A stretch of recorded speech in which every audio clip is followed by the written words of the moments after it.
அடுத்த நிகழ்வாக இங்கு மற்றொரு சிறப்புரை இடம்பெற இருக்கிறது.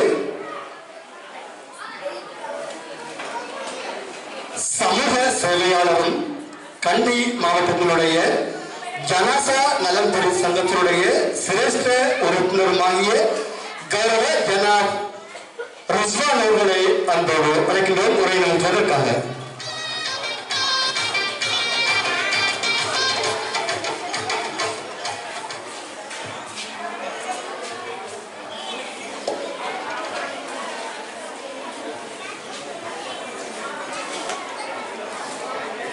இந்த மேடையிலே உரையாற்ற வாய்ப்பளித்த எல்லாம் வல்ல அல்லாஹ்வுக்கே புகழ் அனைத்தும் அல்ஹம்துலில்லாஹ்.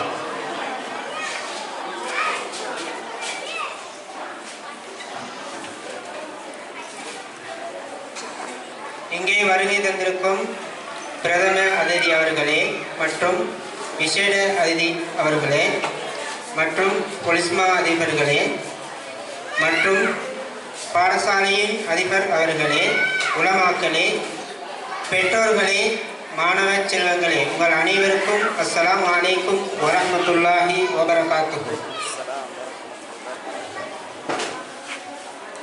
எல்பி குரூப், லங்கா பாய்ஸ் மற்றும் பிடி குரூப் பிரியமான தோழிகள் என்ற அமைப்புகள் இரண்டும் இணைந்து கல்விக்கு கரம் கொடுப்போம் எனும் தொழிற்பொருளின் கீழ் எமது நாட்டின் மூவின மக்களுக்கும் பாடசாலை கற்றல் உபகரணங்களை வழங்கி வைப்பதில் பெரும் மகிழ்ச்சி அடைகின்றோம். அல்ஹம்துலில்லாஹ். காய்க்கின்ற மரத்திற்குத்தான் கல்லடியும் பொல்லடியும் விழும். எனவே நிறைய விமர்சனங்கள் வரும்போதும் எல்பி மற்றும் பிடி நிறுவன அங்கத்தவர்கள் எமது நாட்டில் பிறந்து வெளிநாடுகளுக்கு சென்று உழைத்து அதன் மூலம் கிடைக்கின்ற வருமானத்தில் ஒரு பகுதியை ஒதுக்கி அதன் மூலம் இவ்வாறான உதவிகளை செய்து வருகின்றனர். சீனா தேசம் சென்றேனும் சீர்கல்வியை தேடு. அந்த வகையில் கல்விக்கு கரம் கொடுப்போம் என்ற தொனிப்பொருளின் கீழ் மிகவும் குறுகிய காலத்தில் 17வது பாடசாலையாக உங்களது பாடசாலையை தெரிவு செய்திருக்கின்றோம். அல்ஹம்துலில்லாஹ். எனவே நீங்களும் இதன் மூலம் கல்வி பயின்று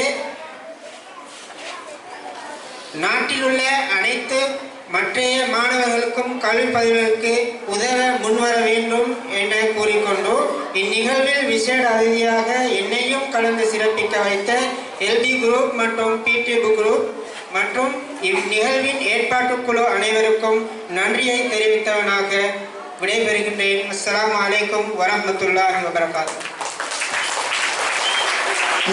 வழங்கிய சமூக சேவையாளர் கண்டி மாவட்டத்தினுடைய ஜனாசா நலன்புரி சங்கத்தினுடைய சிரேஷ்ட உறுப்பினர் கௌரவ ஜனாப் ரிஸ்வான் அவர்களுக்கு எமது மனமார்ந்த நன்றியை தெரிவித்துக் கொள்வதோடு